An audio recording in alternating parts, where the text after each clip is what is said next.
guys, it's Amy here, and before bed I thought I'd read you guys a story. It's one of my favourite stories actually. It's called Codename Bananas by David Williams. So I'm going to read you the first chapter. So let's get started, I guess. Life, love, laughter. The world had been plunged into a war of unimaginable horror. So these three things were more important than ever. They are important to this story too. Our adventure begins on a cold, crisp afternoon in London in December 1940. In London Zoo, to be precise. There's a little boy that just made a discovery that made him laugh for the first time in a long, long time. Ha ha ha! That little boy was an 11-year-old orphan named Eric. He was short for his age and had sticky out ears, which made him feel like he stuck out. The boy wore glasses, but one of the lenses were cracked, and he didn't have any money to repair them.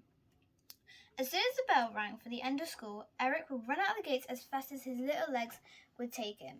He hated school, where he was picked on mercilessly for his sticky out ears and given the name Wignut.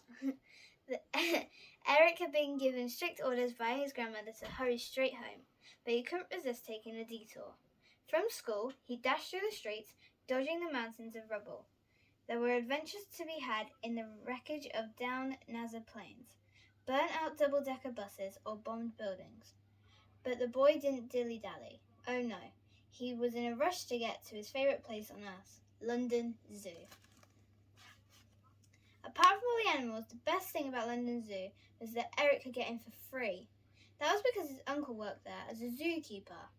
Uncle Sid was really his mum's uncle, but Eric always called the old man Uncle Sid too. Sometimes Eric would even help Sid with his work. This he loved more than anything. His dream was to be a zookeeper one day himself. To Eric, animals seemed so much nicer than humans. None of them made fun of his sticky out ears for a start. Some of them had sticky out ears too, no matter, they were all beautiful in their own way. Eric loved feeding the animals, washing them, and didn't even mind mucking out their cages. Some elephant droppings weighed a ton, and shoveling them was a two-man job. And then here, you might not be able to see, but it has a Spotter's Guide to Animal Droppings there. So, Sid would smuggle Eric in through the back entrance to the zoo. That way, he would not have to pay the entrance fee of 6 pence and a small fortune for a small boy. Eric didn't have a penny to his name, let alone 6. So, at 4 o'clock on the dot each day, Eric would arrive at the staff gate. In what resembled a military operation, he would remain outside and knock 3 times. Knock, knock, knock. Knock, knock, knock.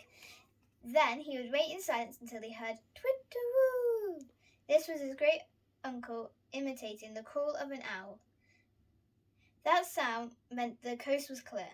The next thing the boy would hear was the old man approaching.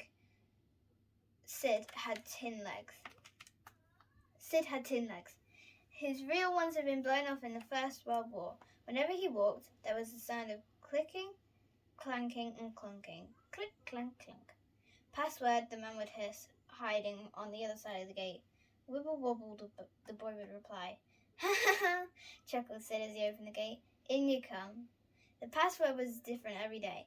The boy would invent a new one, each time to make his great uncle laugh. Some of the favourites were monkey nuts, king pong, ants in your pants, nicky nacky noo, hippopotamus stash, wee willy winky, jelly bottom, Pinky Foo Far, Udder Fudder, and Sir Humphrey handbag. Thanks, Uncle Sid. How was your school day? Asked the old man. There was a strong family. Sorry guys, this is really funny. Sid was short and had sticky out ears.